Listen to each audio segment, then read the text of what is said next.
Israel ha aceptado un cese al fuego con Hezbollah en el Líbano, un cese al fuego que en principio tendría una duración de 60 días y que implicará que Hezbollah se traslade al norte del río Litani, dejando una zona de amortiguamiento de en torno a 30 kilómetros en el sur del Líbano.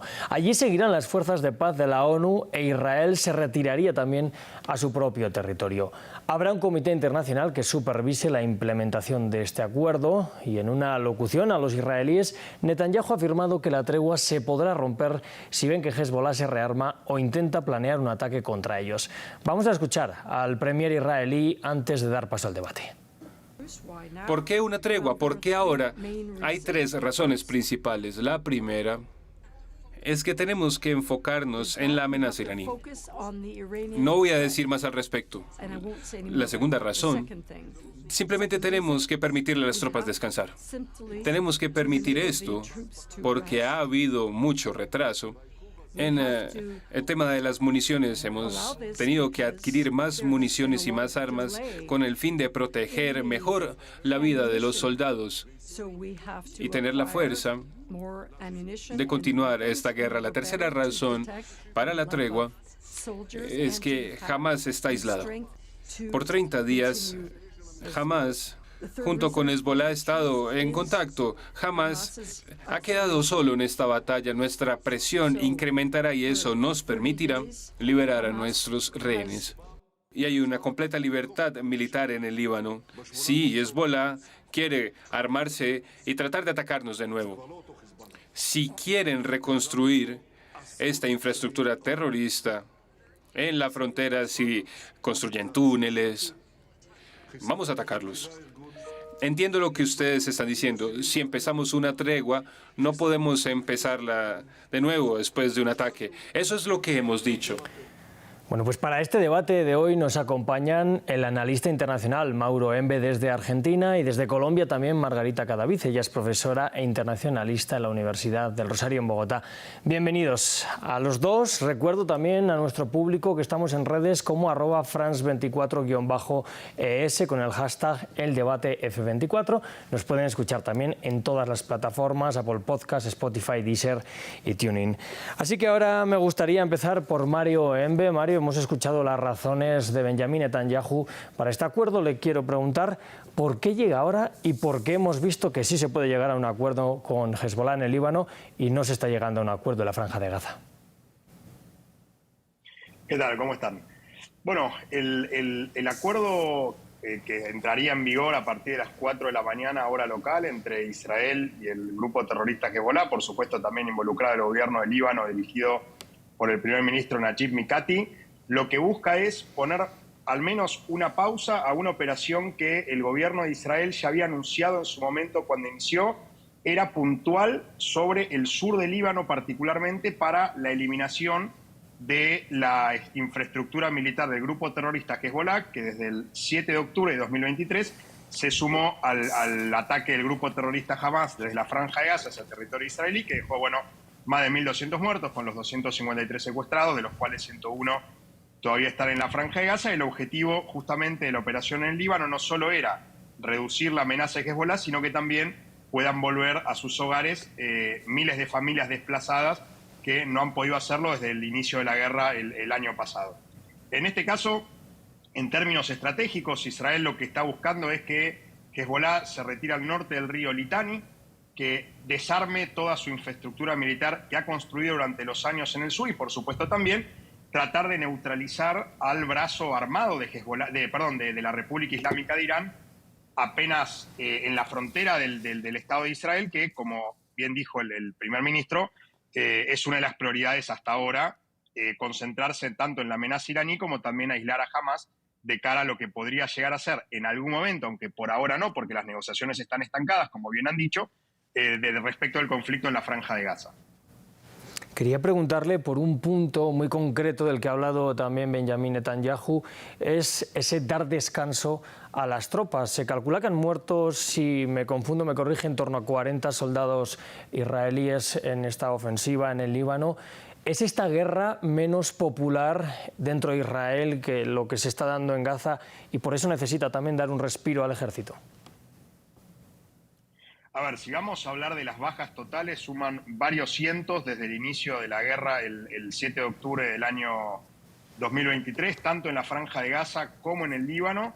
Y esto tiene que ver también con un ejército que se compone no solo de soldados conscriptos, sino también de muchísimos reservistas que no solo necesitan descansar, sino que también la economía israelí necesita volver a levantarse, porque en el medio de la guerra ha sufrido muchísimas bajas y justamente los efectos negativos del contexto bélico van a verse reflejados en los próximos años probablemente con probablemente dificultades de crecimiento, al menos que se note que no ha habido un resultado óptimo a nivel económico en el Estado israelí. Y por supuesto también hay que decir lo siguiente, no es lo mismo una operación que ha tenido Israel contra el grupo de terroristas Hezbollah en el Líbano que contra Hamas en la Franja de Gaza. En primer lugar, porque la infraestructura militar de Hezbollah es extremadamente más grande, mucho más poderosa y provista directamente por Irán. No es que no lo haya sido también la de Hamas, pero bueno, Hezbollah ya tiene, es, digamos, como había dicho, el brazo operativo de Irán en la región, además de que lo ha abastecido notoriamente no solo en Líbano, sino también en Siria, en conjunto con planificación de la Guardia Revolucionaria Islámica, por lo que la amenaza de Hezbollah en Líbano era bastante más importante y grande. Y hay que decir lo siguiente también, probablemente Israel estuvo pensando o al menos ha tenido una estrategia para combatir al grupo terrorista Hezbollah desde antes del 7 de octubre. No así quizás con Hamas, por eso fue la sorpresa el ataque del 7 de octubre, mientras que lo de Líbano hace bastantes años que se debería estar controlando y por supuesto evaluando los métodos y las medidas a tomar de cara a lo que podría llegar a pasar, además de que hay que decir lo siguiente, Líbano es otro país, la operación contra el grupo terrorista Hezbollah implicaba necesariamente la incursión terrestre, sobre todo porque con una operación a nivel aéreo de destrucción de infraestructura no podía considerarse que se podía eliminar la amenaza del todo, por lo tanto es una operación mucho más seria que desde el inicio el Estado de Israel se encargó de decir que era una operación limitada contra objetivos limitados y que no es una guerra como la que sucedió tanto en el 82 como en el año 2006, que ya fue propiamente contra Hezbollah, y que de hecho el producto final de esa guerra, como acuerdo, la resolución 1701 del Consejo de Seguridad de las Naciones Unidas, es lo que se trataría de implementar con esta tregua o alto el fuego. Bueno, pues más adelante vamos a andar también en eso. Quiero saludar de nuevo a nuestra invitada Margarita Cadavid para trasladarle las dos mismas preguntas. ¿Por qué ahora cree que ha llegado esta tregua en el Líbano y no se está llegando allá en Gaza? Y si cree que también esas palabras de Benjamín Netanyahu sobre el ejército pueden indicar que hay más hartazgo dentro de la sociedad israelí. Bueno, evidentemente, complementando un poco lo que decía mi colega, hay que entender una cosa, y es que Israel ya llegó hasta donde podía llegar con los bombardeos. Es decir, debilitar la estructura de Hezbollah a través de los bombardeos aéreos ya es una cosa que en los últimos tres meses se ha venido haciendo, pero ya para lograr un impacto mucho más profundo en la organización necesitarían o requerirían, como lo explicaba mi compañero, un ataque, digamos, terrestre mucho más profundo. Eso, digamos, hace que el cese al fuego llegue en este momento.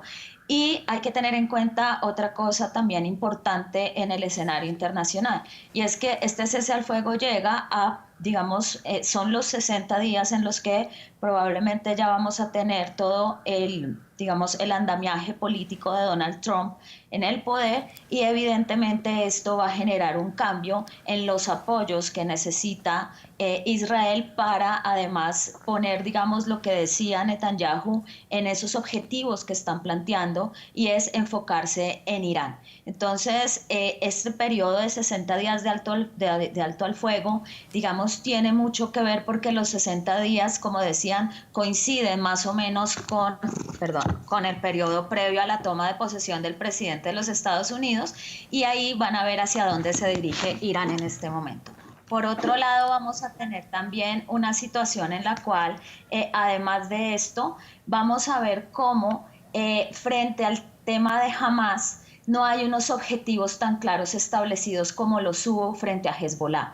En una primera parte nosotros vemos que, como lo decía mi compañero, lo primero que había que hacer era lograr que la población pudiera regresar, esa población que había tenido que abandonar el norte de Israel debido a los bombardeos de Hezbollah pudiera regresar, disminuir las capacidades de Hezbollah, pero adicionalmente, tal y como lo afirmaba ahorita Daniel, una de las situaciones importantes era la siguiente. Desde el 2006, cuando Israel tuvo que retirarse del sur del Líbano en su enfrentamiento contra Hezbollah, Israel ha venido cambiando la estrategia y ya venía, de hecho, lo que nosotros vimos, la operación de los Vipers y todo esto, era parte de la estrategia de lo que buscaba Israel en ese enfrentamiento contra Hezbollah. Mientras que contra Hamas, nosotros no vemos unos objetivos tan claros. Es decir, se ha dicho que primero era diezmar a Hamas, diezmar las capacidades de Hamas, luego se ha hablado de una, digamos, victoria total contra Hamas y efectivamente hemos visto que frente a Gaza se ha destruido la mayor parte de la infraestructura de Gaza, sí. Pero adicionalmente de lo que ha pasado en Gaza tenemos el genocidio y toda la cuestión humanitaria que estamos viendo en este momento, y esto ha tenido una presión internacional para Netanyahu y hay una presión también interna. Entonces cada vez se ha vuelto más difícil dos cosas. Una, sostener políticamente el costo político de la guerra se ha hecho bastante alto por un lado, y segundo, los apoyos y el aislamiento internacional de muchos sectores que, digamos, han empezado a cuestionar ya todo lo que tiene que ver con esta respuesta, si se le puede llamar así, frente a Gaza, pues ya vienen diciendo, ya ha superado, digamos, y ya estamos en otro nivel en el cual no podemos ya hablar y esbozar la legítima defensa. Entonces yo creo que Israel no tiene, y esa es la diferencia de este cese al fuego con Hezbollah y no con Hamas, y es que no se ha planteado realmente cuál será ese escenario de salida, porque pues uno dice, ¿qué es lo que quiere hacer en Gaza? Tener un control como el que tenía, pero mucho más amplio y profundo y digamos de facto. Claro. Quiere quitar a Hamas y poner otro poder en Gaza. Eso es lo que no sabemos. Y si no hay un objetivo claro, difícilmente puede tener una salida clara. Sí, mientras Margarita, que con Hezbollah los objetivos estaban planteados, ha llegado hasta donde tenía que llegar, y a Hamas y a Hezbollah, también le conviene en este momento el cese al fuego, porque para Hezbollah el cese al fuego puede ser leído como una victoria nuevamente. Claro. Pues Margarita, precisamente sobre esto le quería hablar, porque el 9 de octubre el propio Benjamin Netanyahu le dijo al pueblo libanés: liberen a su país de Hezbollah y eviten una destrucción como en Gaza. ¿No están reconociendo, por tanto, quizás con este alto el fuego, una especie de derrota? No una derrota implícita, pero reconocer que no han podido pues liberarse de Hezbollah, porque al final lo que están pidiendo es que vuelvan al norte de esa frontera del río Litani, que, como bien nos estaba contando Mauro, es un poco lo que se había dicho ya en 2006.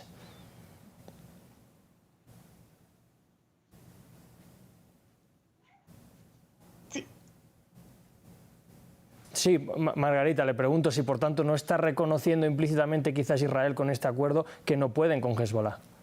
Sí, yo creo que sí hay parte de eso, y digamos que la situación tiene que ver también con el hecho de lo que ellos mismos expresan. Tienen que darle un respiro a las tropas, no van a meterse por tierra como sí lo hicieron en Gaza, no van a hacerlo con Hezbollah. ¿Por qué? Porque las capacidades de Hezbollah, como lo expresaba mi compañero, son mucho más amplias. Estamos hablando de un ejército de más de 100.000 personas, estamos hablando de un ejército que se ha ido armando a lo largo de todos estos años y que ha tenido, digamos, una serie de apoyos financieros muy, muy fuertes, y ha ganado muchísima profundidad estratégica, y de hecho también tiene presencia en Siria. Entonces, una lucha contra Hezbollah es una cuestión mucho más compleja que contra Hamas. Y por otro lado, lo otro que hay que tener en cuenta también es que ya existe, digamos, en esa conciencia una derrota anterior, que fue la guerra del 2006, la famosa guerra de los 33 días, donde Israel tuvo que abandonar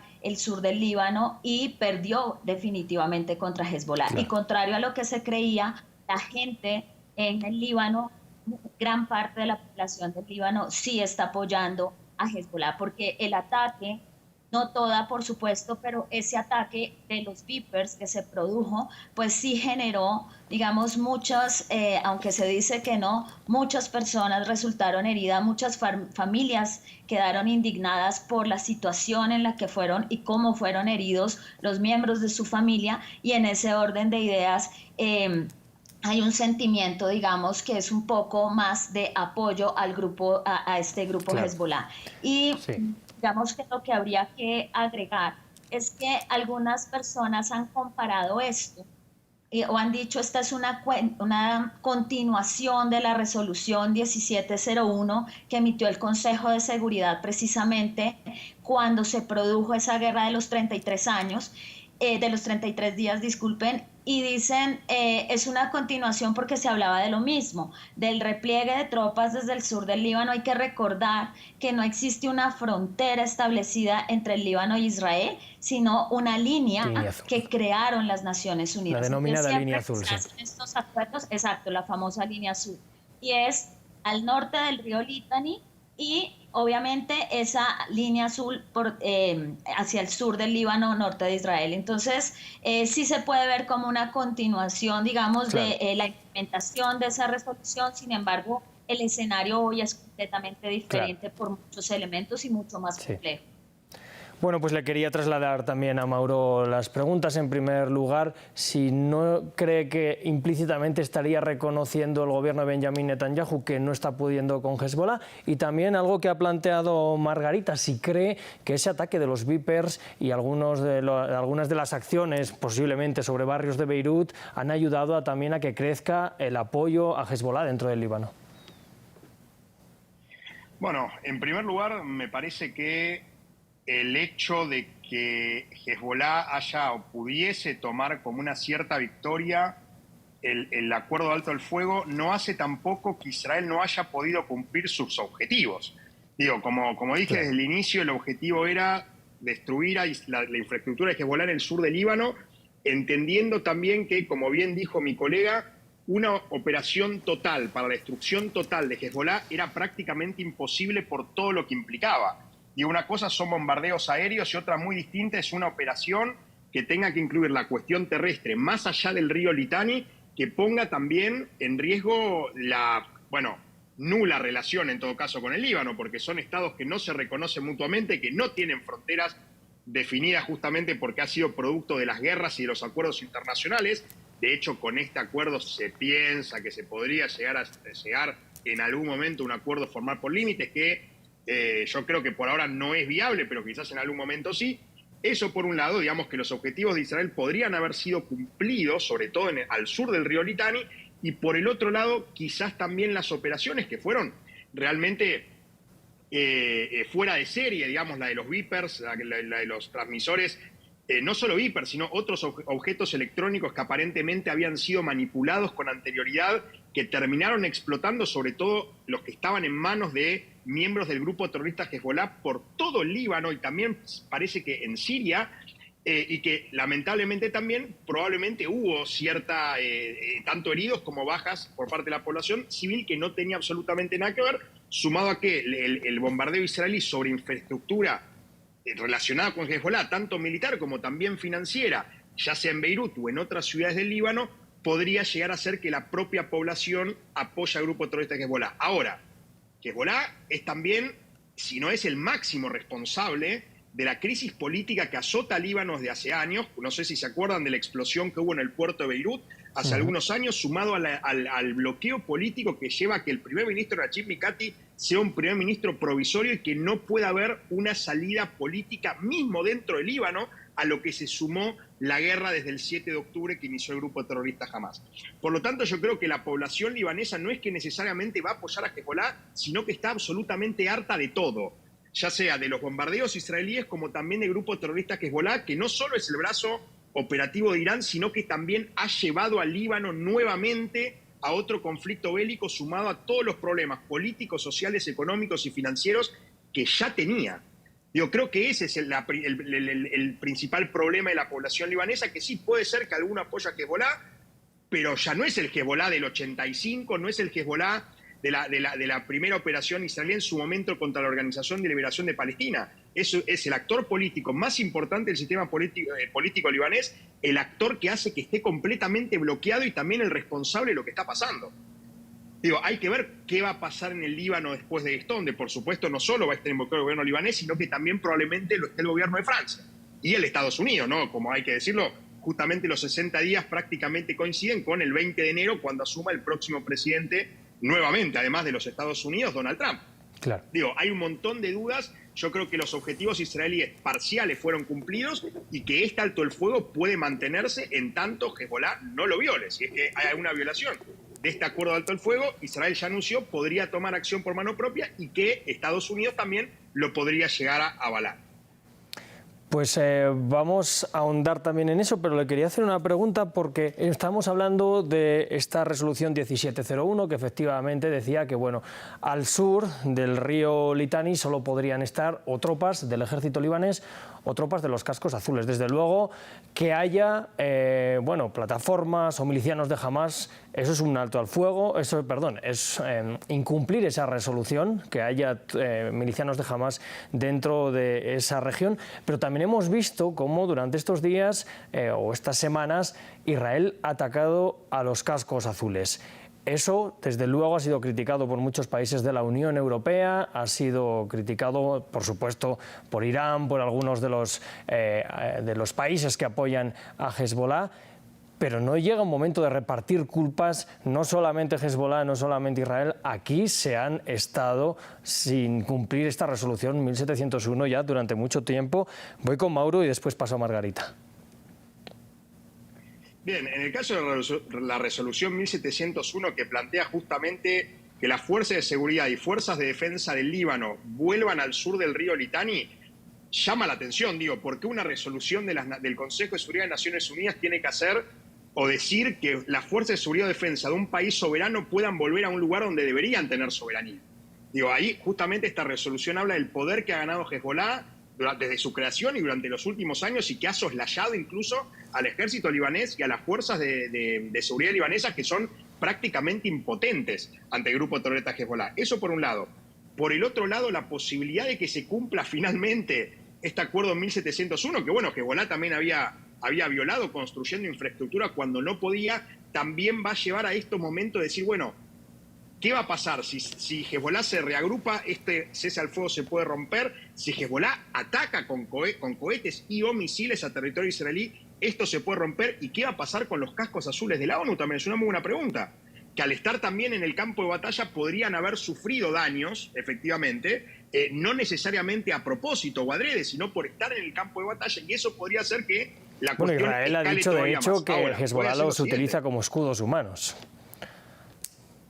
Bueno, no sorprendería que el grupo terrorista Hezbollah, al igual que hace el grupo terrorista Hamás, utilice ya sea a personal civil o personal de las Naciones Unidas o cualquier otro organismo internacional como escudo humano para evitar que justamente Israel ataque lugares donde saben perfectamente no atacarían si estuvieran civiles ahí. Por eso los avisos constantes a diferentes edificios relacionados con Hezbollah para que salga la población civil y que la aviación israelí pueda llevar a cabo las operaciones.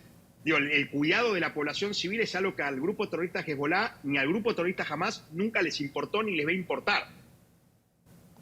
Claro, pero sin embargo estamos viendo también como muchos de los ataques israelíes están afectando a miles de personas, de población civil, tanto en Gaza, también desde luego en el Líbano. Le quiero preguntar a Margarita, ¿cree que aquí tiene que haber un reparto de culpas y, como dice, y qué puede pasar con estos cascos azules ahora porque han sido objetivo dentro de la guerra?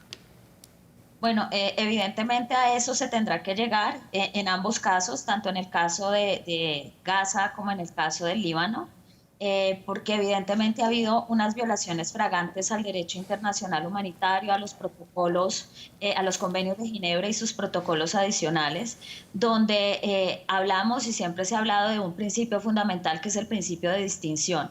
Pero antes, digamos, de llegar a evaluar estas culpas, lo que hay que definir es cómo va a empezar este proceso de cese al fuego.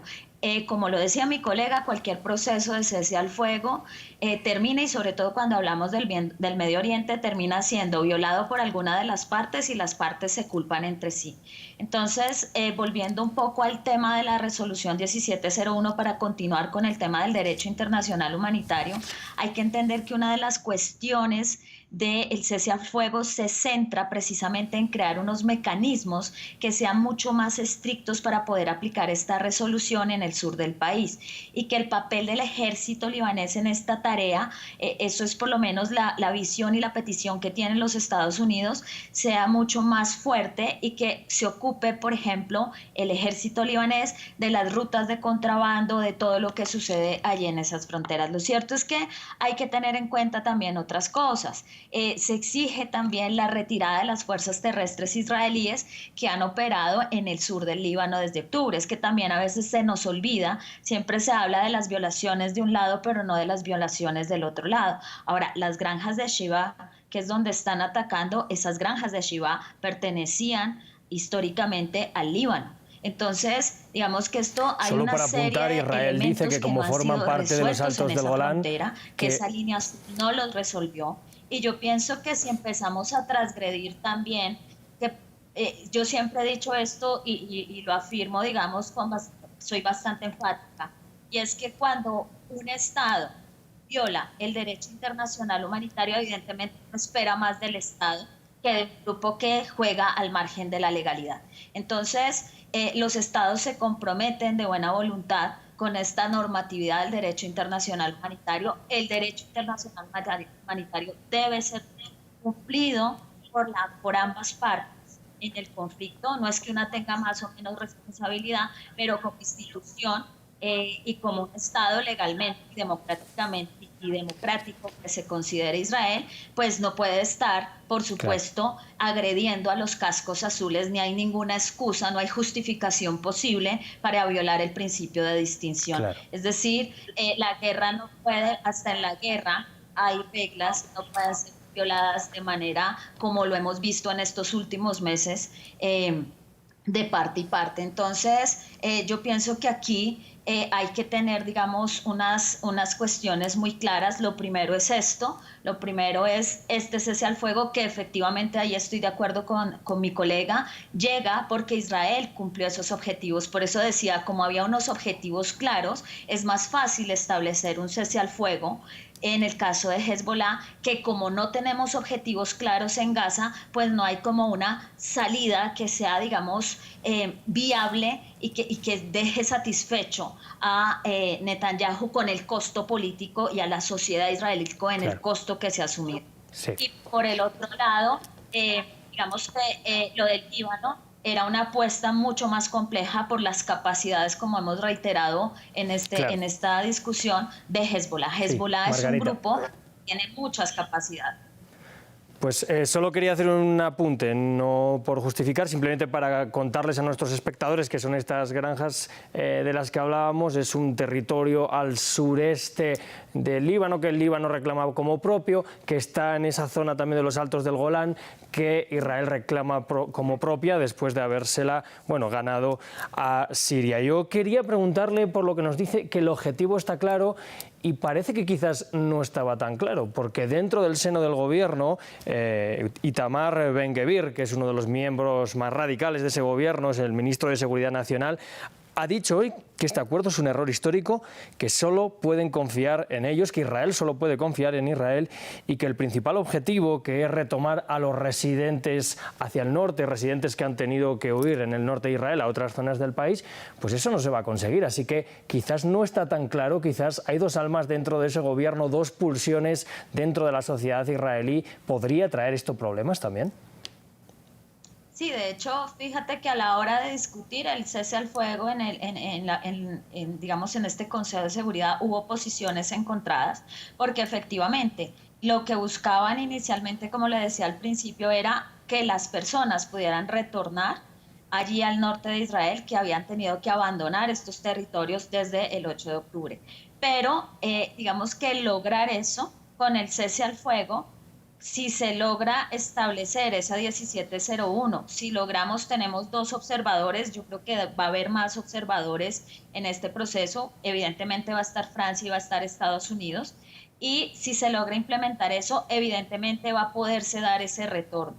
Y con ello, digamos, quedaría cerrado el círculo y completo el objetivo de permitir el regreso de la población. Y el otro objetivo, que era el que mencionaba Netanyahu, sería aislar y dejar a Hamas solo allí en la Franja de Gaza. Claro, pues quiero ir con Mauro. ¿Cómo podemos entender este mensaje de Itamar Ben-Gvir? Y le traslado también la pregunta si podría traer de nuevo problemas en el seno de la coalición gobernante en Israel. Bueno, Itamar Ben-Gvir representa a un extremo de la sociedad israelí que se ha radicalizado con el paso del tiempo y que entre otras cosas, bueno, tiene posiciones las más extremistas respecto no solo de la Franja de Gaza, Líbano, sino también Cisjordania y otras cuestiones, y que ha sido también fundamental para la formación de esta coalición de gobierno de Israel, que es la coalición de derecha más importante de la historia del Estado de Israel, y que ha sido un puntal bastante importante y que al mismo tiempo se lo ha tratado de controlar. Digo, él no obtuvo en su momento, cuando fue la formación de gobierno, él fue nombrado ministro de Seguridad Nacional, pero no obtuvo la cartera de Defensa, que era la que justamente controlaba lo que pasaba a través del Departamento Civil, el COGAT, lo que sucede en Cisjordania. Digo, la figura de Ben-Gvir es una figura que suele ganar muchísimo con esto, ¿no? Con estas posturas mucho más radicales, que justamente es lo que lo ha llevado a lo que él considera como un éxito. El éxito político de Ben-Gvir se basa justamente en oponerse a cualquier tipo de acuerdo, mientras que la mayoría del gobierno, incluso estando dentro del mismo a la derecha del espectro político, como también lo está Ben-Gvir, entiende que es necesario un alto el fuego. Y voy a decir lo siguiente: del punto de vista personal de Ben-Gvir, políticamente le es funcional oponerse a esto, entendiendo que su electorado es lo que busca, que es un electorado minoritario en Israel, que ha crecido con el último tiempo, pero que no deja de ser un público minoritario. Y respecto de la potencial implementación, yo coincido ahí con mi colega diciendo los objetivos estaban claros en el Líbano. Lo que pueda llegar a pasar, por ejemplo, en la Franja de Gaza es otra cosa, porque era un ataque que no se esperaba Israel, que lo tomó por sorpresa y que todavía no tiene una estrategia clara respecto de qué hacer, además de que todavía siguen 101 secuestrados en la Franja de Gaza y que la situación está llegando a un punto límite. Y ese es el otro gran problema. ¿Cómo se va? Digo, una vez más, no es lo mismo Líbano que lo que pueda llegar a pasar en la Franja de Gaza, que no se sabe quién va a gobernar, si Israel se queda, si no se queda, o si para mí lo que va a terminar ocurriendo es una situación muy similar a lo que hoy en día ocurre en Cisjordania. Bueno, pues nos quedan apenas 3 minutos y aprovechando lo que nos contaba ahora Mauro, pues quiero hacerle una pregunta muy breve a cada uno de ustedes. Estamos hablando de este alto el fuego en Líbano. Como bien dicen, la situación en Gaza es muy diferente, pero ¿qué podría hacer o qué plan debería tener Israel para Gaza, ya que venimos hablando que parece que no hay una situación muy clara? Empiezo con Mauro y cerramos con Margarita. Bien, la situación hoy en día en la Franja de Gaza, básicamente para el gobierno, se debate en continuar con la operación militar y que sea, desde el punto de vista del gobierno, la operación militar y la presión militar lo que logre recuperar los secuestrados, que la sociedad israelí no solo se cansó en general de la guerra, sino también de la cuestión de los secuestrados que no vuelven. Hay una porción muy importante que ya probablemente estaba en contra del primer ministro Netanyahu antes del 7 de octubre, y que ahora le reclama cómo no está recuperando los secuestrados, porque presiona para un acuerdo. La cuestión es que con el avance de la operación militar, ¿qué tipo de acuerdo? Porque si bien Israel, que por supuesto las negociaciones estaban estancadas, Israel volvió a sentarse a la mesa de negociaciones, cosa que Hamás no hizo, y la pregunta actual es, ¿qué Hamás va a hacer? Porque Hamás vio cómo toda su cúpula estaba descabezada y cómo hoy en la Franja de Gaza hay una situación donde no digo que es tierra de nadie necesariamente, pero que no está claro quién va a gobernar. Y eso no solo depende de Israel, de Estados Unidos, también de toda la coalición de países árabes, sobre todo Arabia Saudita, con el rol que ha tenido en el mundo árabe en los últimos años, como también va a tener que ver con una cuestión internacional de ver qué va a pasar en la Franja de Gaza, que justamente está llegando, como dije, a una situación límite. Claro, Mauro. Y por ahí un poco iba probablemente Joe Biden cuando ha hablado desde la Casa Blanca. Margarita, tengo apenas un minuto para un cierre también para usted. Vale. simplemente para decir, Israel no tiene una estrategia de salida, no tiene, digamos, un protocolo de retirada del territorio gazatí. Por ahora lo que está haciendo es manteniendo todo lo que tiene que ver, manteniendo activo su aparato militar, y al mantener activo el aparato militar en Gaza está generando todavía mayor destrucción, está aislándose más internacionalmente por el costo humanitario, el genocidio y todo lo que estamos viendo. Y lo cierto es que tiene que aclarar qué es lo que verdaderamente en un punto va a tener que dejar muy en claro qué es lo que quiere, cuál es el escenario real de lo que está buscando en Gaza. Un mayor control, un acuerdo político, y seamos honestos, en este momento evidentemente hay que hablar de la resolución del conflicto palestino-israelí, pero consideremos que en este momento específicamente el conflicto no se va a resolver, sobre todo con este contexto actual. Entonces, creo que por ahora Netanyahu le está apostando simplemente a mantener activo ese aparato militar, por eso también el cese al fuego con Hezbollah, y no han planeado un protocolo y una estrategia de salida. Pues Margarita Cadavid, muchas gracias. Así vamos a terminar. Ha sido un placer tenerla aquí hoy en France 24. Muchas gracias a ustedes y un saludo para mi colega. También Mauricio Herve, de nuevo, ha sido un placer que esté con nosotros hoy aquí en este debate de France 24. Un gusto enorme, muchas gracias. Saludos también a mi colega. Pues de nuevo, un saludo para los dos, un saludo también para nuestra audiencia. Ya saben, nos van a poder encontrar en nuestras redes sociales. Yo no me quiero despedir sin dar las gracias también a Laura Garzón en la producción del programa, a Tania Herrera con los invitados y a todo el equipo que trabaja para que esto funcione. Muchas gracias.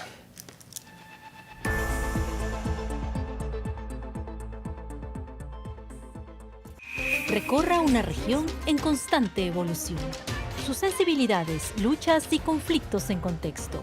Una travesía por Medio Oriente con escala en France 24. Expreso de Oriente, presentado por Gabriel Colchen, en France 24 y france24.com.